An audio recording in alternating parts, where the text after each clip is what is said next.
अस्सलाम वालेकुम नाज़रीन, मैं हूं डॉक्टर अरशद नदीम आवान अपने यूट्यूब चैनल के साथ आपकी खिदमत में हाज़िर हूं। नाज़रीन, मेरी आज की वीडियो का मकसद ये है कि वो तमाम तलबा और तलबात जो बैरून मुल्क तालीम के लिए आ रहे हैं, उन्होंने अपनी तालीमी अखराजात कैसे बर्दाश्त करने हैं और अपनी तालीम को सपोर्ट कैसे करना है। इस वीडियो में मैं आपको तमाम मालूमात दूँगा। मेरी वीडियो को देखने से पहले आप इस चैनल को सब्सक्राइब करें, वीडियो को लाइक करें और बेल आइकन दबाएँ ताकि मेरी वीडियोज़ आपको मिलती रहें। और अगर आपके ज़हन में कोई ऐसा सवाल है जो आप मुझसे पूछना चाहते हैं, मुझे ईमेल करें, मैं आपको ईमेल के ज़रिए उसका जवाब ज़रूर दूँगा। बैरून मुल्क तालीम हासिल करने वाले तलबा और तलबात को यहाँ के स्ट्रक्चर के बारे में मालूम होना बहुत ज़्यादा ज़रूरी है। उन्हें पता होना चाहिए कि उनकी स्टडी ड्यूरेशन कितनी है, उनके सेमेस्टर कितने हैं। दूसरी बात ये, उनको पर वीक कितने आवर अलाउड हैं ताकि वो काम कर सकें। यूनाइटेड किंगडम में पर आवर 1 घंटे की जो सैलरी है वो 11 पाउंड है और पाकिस्तानी रुपये के हिसाब से वो तकरीबन 3000 रुपये बनती है। तो यहाँ पर जॉब की जो पेमेंट है वो काफ़ी अच्छी है। लेकिन सबसे बड़ी बात ये है कि आप यहाँ पर इस जॉब स्ट्रक्चर में फ़िट कैसे होंगे, ये बड़ी इंपॉर्टेंट बात है। हम अक्सर ये भूल जाते हैं कि हम समझते हैं कि जिस तरीके से हम पाकिस्तान या हम इंडिया या हम बांग्लादेश में जो काम कर रहे हैं तो हमारी डेली वेजेस जो हैं उसी अंदाज से होती हैं।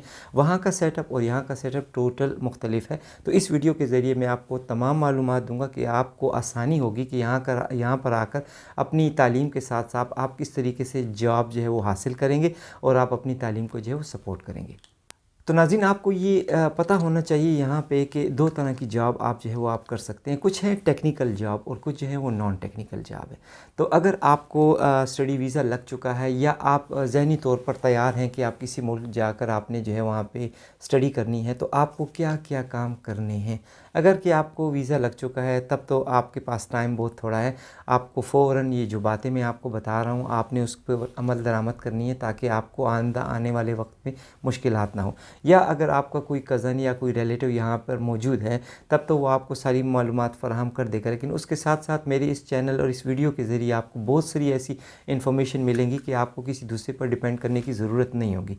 तो अगर आप जो है यहाँ पर वीज़ा लग चुका है और आपने आना है और आपके आने में कुछ टाइम है, तो ये एक ऐसा स्ट्रक्चर है कि इसमें भी आपने उन तमाम पॉइंट्स को मद्देनज़र रखना है। और अगर आप ऑलरेडी प्लान कर रहे हैं कि मैं स्टडी तो पाकिस्तान में या इंग्लैंड में या मैं पाकिस्तान में या इंडिया में या बांग्लादेश में कर रहा हूँ और मुझे 6 महीने बाद 1 साल बाद इंग्लैंड जाना है और अपनी तालीम को करना है, तब आपके पास सफ़िशेंट टाइम है ताकि आप अपनी स्टडी के साथ साथ किस तरीके से वो तमाम जो मालूमात हैं आपको मिल जाएँ और आप वो तमाम काम कर सकें जो आप यहाँ पर आकर अपनी तालीमी ख़र्चे पूरे करने के लिए करेंगे। तो आपका ये सिलसिला जो है वो बड़ा स्मूथ चलेगा, आपकी तालीम भी जारी रहेगी और आप अपने अखराजात जो हैं वो बेहतर तरीके से बर्दाश्त करने लगेंगे।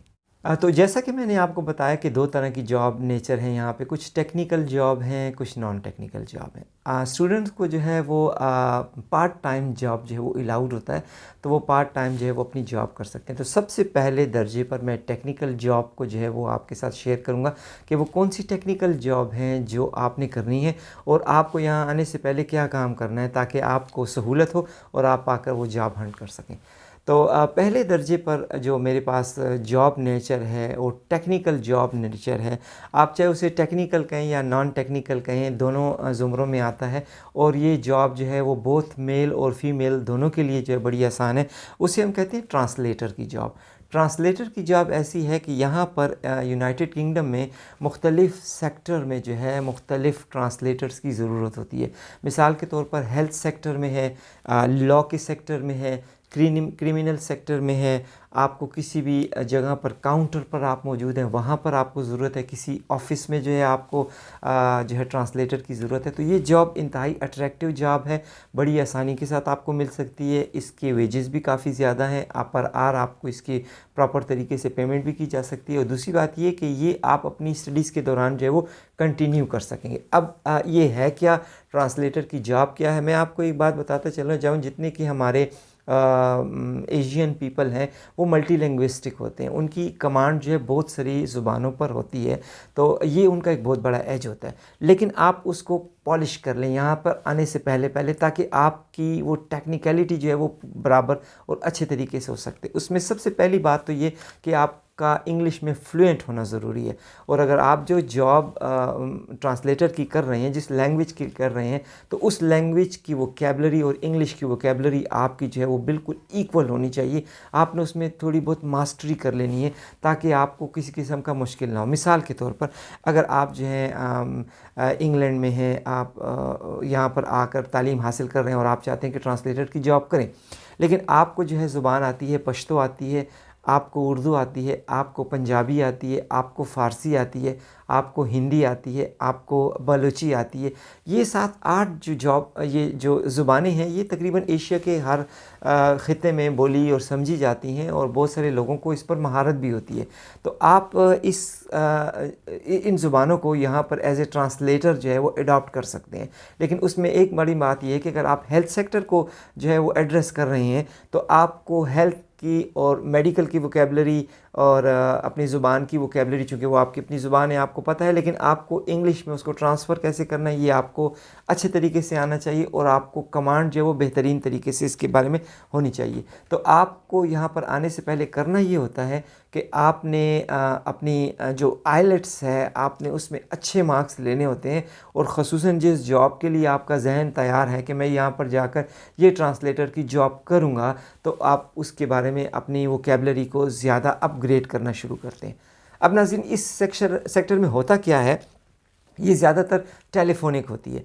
आप अपनी सीवी जो है किसी भी जो एजेंसी है उसमें आप जमा करा देंगे। ये एक अलहदा पॉइंट है जो मैं आपको आगे आने वाली वीडियोस में ज़रूर बताता चला जाऊंगा।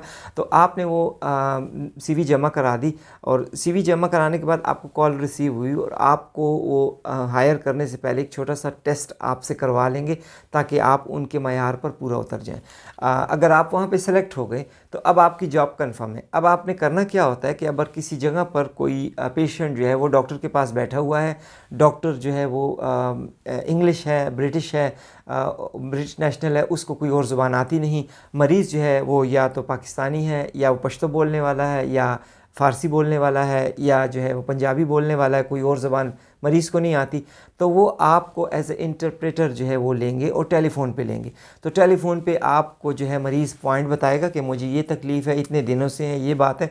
तो आपने वो डॉक्टर को एक्सप्लेन करना है कि ये पेशेंट को ये प्रॉब्लम है, इतने दिनों से है, इतनी चीज़ से, तो इतनी ड्यूरेशन के लिहाज से आपकी जितनी पेमेंट बनती है वो आपकी एंट्री होती जाएगी और at the end of the month आपको सैलरी जो मिल जाया करेगी। तो ये एक ऐसा तरीका है, बड़ा सोफिस्टिकेटेड तरीका है, जिसके ज़रिए आपको कहीं जाने की ज़रूरत नहीं होती। आप अपने हॉस्टल में अपनी जगह पे बैठे हैं, अपने घर में हैं, लेकिन एज ए ट्रांसलेटर आप जो है अपनी जॉब परफॉर्म कर रहे हैं और आपको कुछ ना कुछ पेमेंट जो है वो मिलती चली जा रही है और आपको जो है अपने तालीमी अखराजात बर्दाश्त करने में कोई इतनी ज़्यादा मुश्किल पेश नहीं आती। दूसरी बड़ी इसमें बात ये होती है कि अगर आप देखते हैं कि कोई मरीज़ जो है वो किसी जगह पे कोई क्रिमिनल है या किसी पुलिस ऑफिसर को आपकी इंटरप्रिटेशन ज़रूरी है, तो आपने पेशेंट से आपने जो बंदा है, आपने जो वहाँ पर चाहे उसे मुलजिम कह लें या मुजरिम कह लें, आपको वो एक्सप्लेन करता है कि मेरे साथ ये हुआ, मैं यहाँ रात को आ रहा था और ये डकैती हुई और यूँ हुआ और यूँ हुआ। तो वो सारी बातें आपको, अगर आप लॉ में इंटरेस्टेड हैं और आपने लॉ का इंटरप्रेटर बनना है, तो आप चाहते हैं कि आप उसी वोकैबलरी को अपग्रेड करेंगे और आपने उस पुलिस ऑफिसर को इंग्लिश में वो सारी बातें ट्रांसफ़र करनी है। तो सहूलत इसलिए है कि जो लोग मेडिकल के शोबे के साथ आ रहे हैं उन्हें चाहिए कि वो मेडिकल की इंटरप्रिटेशन करें, क्योंकि वो बेहतर तरीके से कर सकते हैं। वो लोग जो कि लॉ के लिए आ रहे हैं तो वो लॉ की इंटरप्रिटेशन कर सकते हैं। इस तरीके से कॉमन डेली लाइफ के बारे में जो है वो इंटरप्रिटेशन बड़ी ज़रूरी होती है।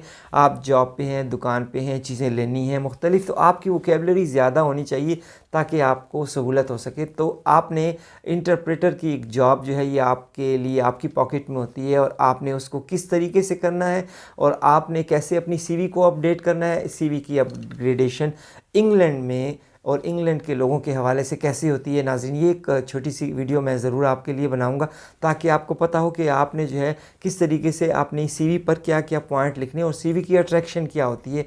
जिस तरीके से हम वहाँ पे सीवी लिखते हैं वो यहाँ पर एक्सेप्टेबल नहीं है और वो आपको कोई फ़ायदा नहीं देगी। तो लिहाजा वो आप मेरी वीडियो ज़रूर देखिएगा, आने वाली वीडियो में मैं आपको उसके बारे में ज़रूर एड्रेस करूँगा। तो ये पहला जो काम था वो इंटरप्रेटर के हवाले से। तो अगर आप आने वाले हैं तो भी आप अपने आप को इस चीज़ के साथ ज़हनी तौर पर रेडी कर लें। और अगर आपके पास काफ़ी टाइम है तो आप अपने जहन को बिल्कुल प्रॉपर तरीके से सर्च करें, और आपको अंदाज़ा होगा तो आप बेहतरीन तरीके से जो है सर्च करने के बाद अपने आप को रेडी कर सकते हैं। तो यहाँ पर आकर आप इंटरप्रेटर की जॉब जो है कर सकते हैं। दूसरी बात ये मैं बताता चलूँ कि इंटरप्रेटर की जॉब के लिए कोई जेंडर की रिक्वायरमेंट नहीं है। आप चाहे लड़के हैं चाहे लड़की हैं, आपके लिए कोई प्रॉब्लम नहीं है। आप जाकर यहाँ पे किसी किस्म की कोई डिस्क्रिमिनेशन नहीं है। तो आप जो भी हैं जैसे भी हैं, आप यहाँ पर आकर अपनी जॉब जो है वो कर सकते हैं।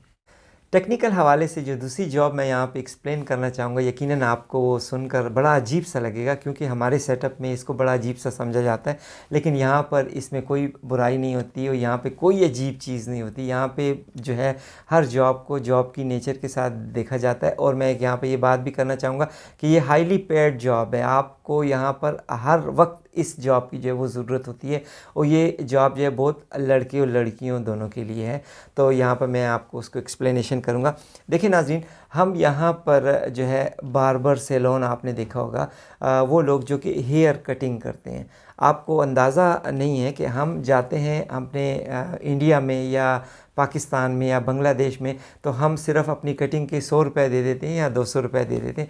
आपका ये अंदाज़ा जो है यहाँ के लिहाज से बिल्कुल ही मुख्तलिफ है, क्योंकि यहाँ पे किसी भी मेल कटिंग की अगर आप कम से कम सैलरी देखते हैं तो वो 12 पाउंड है। और मैंने आपको 1 पाउंड की कीमत बता दी कि 1 पाउंड की कीमत इस वक्त 250 है। तो आप कैलकुलेट कर लें कि एक कटिंग के आप कितने पैसे दे रहे हैं, और आपको अपनी कटिंग के भी ये पैसे देने पड़ेंगे। आप ये भी ध्यान में रखेंगे कि आपके ऊपर एक्स्ट्रा खर्चा है। तो बहुत सारे स्टूडेंट ऐसे करते हैं कि सारा सर जो है वो मुंडवा देते हैं, ताकि उनको हर महीने बाद इतने पैसे जब देने पड़ते हैं तो उसको सेव करने की ज़रूरत आती है, ताकि वो सेव कर सकें।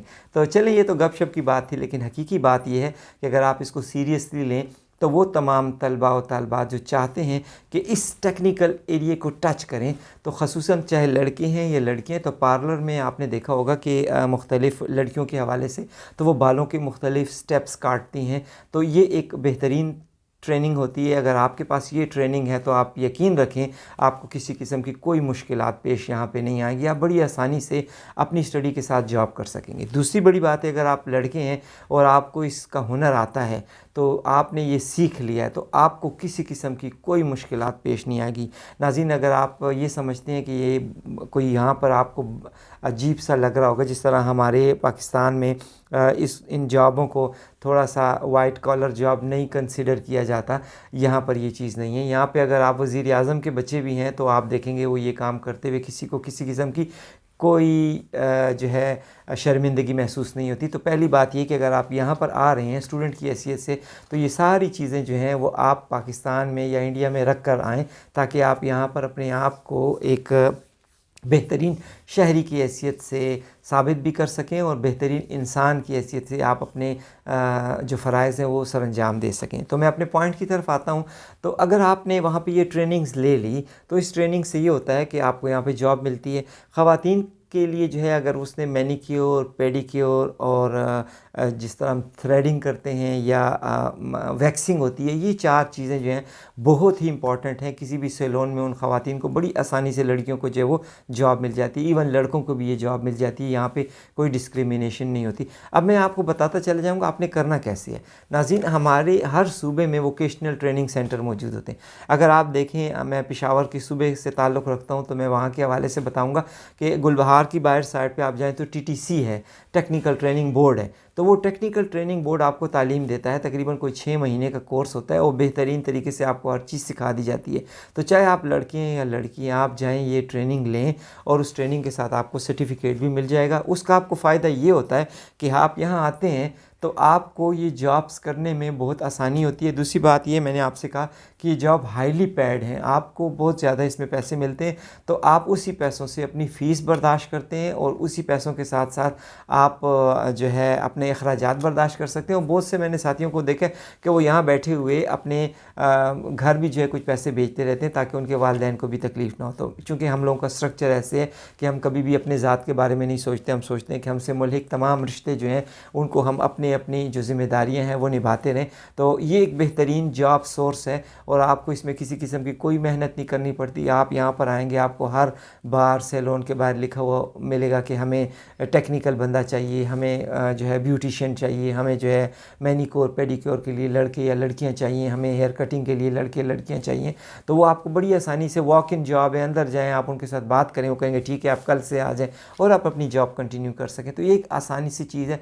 यकीनन मैं फिर एक दफ़ा यहाँ पे रिपीट करूँगा कि आपको ये चीज़ बड़ी मज़ा का खेज़ लग रही होगी, लेकिन जब आप यहाँ वहाँ से यहाँ आ जाएंगे तो आपको अंदाज़ा होगा कि मेरी इस बात में कितना वज़न था, और अगर आपने उस पर अमल किया तो आपको यकीनन बड़ी सहूलत होगी। जी नाज़रीन, तो थोड़ी सी आगे बात करते हैं, चूँकि टेक्निकल जॉब्स के हवाले से बात हो रही है, और एक और इम्पॉर्टेंट जॉब जो है वो अगेन लड़के और लड़कियों दोनों के लिए जो है अवेलेबल है, वो है ड्राइविंग की जॉब। नाज़रीन, ड्राइविंग जो है वो यहाँ पर ड्राइविंग टेस्ट करना और ड्राइविंग का लाइसेंस लेना ऐसे ही है जैसे आपने ब्रिटिश पासपोर्ट ले लिया।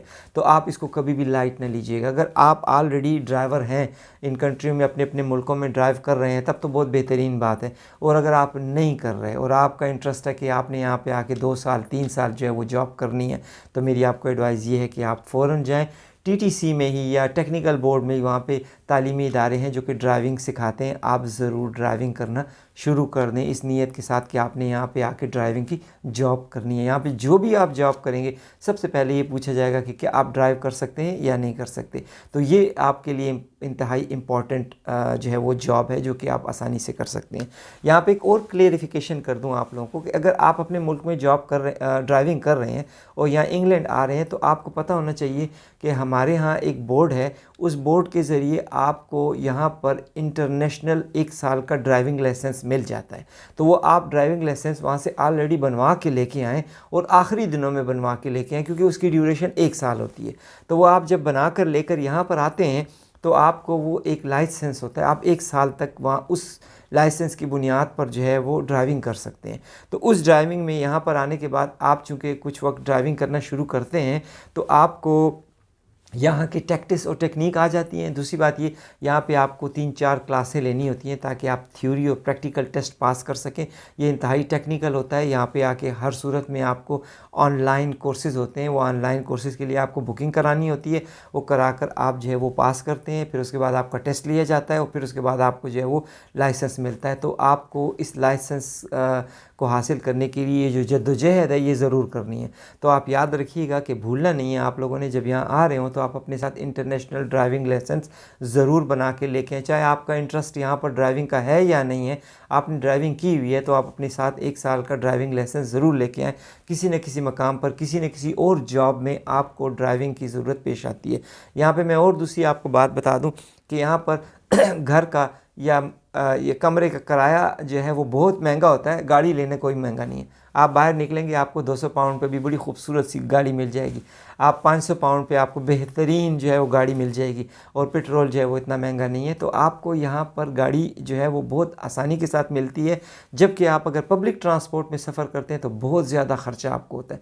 तो वो जितना ख़र्चा आप 1 महीने में ट्रेन में अपनी ड्यूटी के लिए जाने और आने के लिए देते हैं, या आप अपनी जॉब के लिए अपनी यूनिवर्सिटी से जाने और आने के लिए देते हैं, सिर्फ 1 महीने का जो वो ख़र्चा है उस पर आप पूरी नई गाड़ी ले लेते हैं, और वो आपके पास गाड़ी मौजूद होती है, और आपका पेट्रोल जो है वो बहुत ही सस्ता होता है। तो अगर आप कैलकुलेट करते हैं तो आपको एंड ऑफ़ द डे महसूस होता है कि हो ये तो वाकई में अगर ट्रेनों में पैसे देता रहूँ तो इस ट्रेनों पर तो यहाँ पे मैं बहुत बेहतरीन हायर क्वालिटी की गाड़ियाँ जो है वो मैं ख़रीद सकता हूँ। तो आप यकीनन इस बात को ज़रूर जहन में रखेंगे कि आपने ड्राइविंग को बड़ी अहमियत देनी है, जो कि आपको यहाँ पर आकर बहुत ज़्यादा सहूलत देगी और आपको फ़ायदा देगी। नाज़रीन, मेरी नॉन टेक्निकल जॉब के लिए आप मेरी दूसरी नेक्स्ट वीडियो जो है वो ज़रूर देखें, और मेरी वीडियो को अगेन कहूँगा लाइक करें, शेयर करें, ताकि बाकी साथियों को जो है वो मालूमात मिलती रहें। और अगर कोई आपके जहन में कोई सवाल है तो मुझे ईमेल कर दीजिएगा। इसी के साथ आपसे इजाज़त चाहता हूँ। खुदा हाफ़िज़।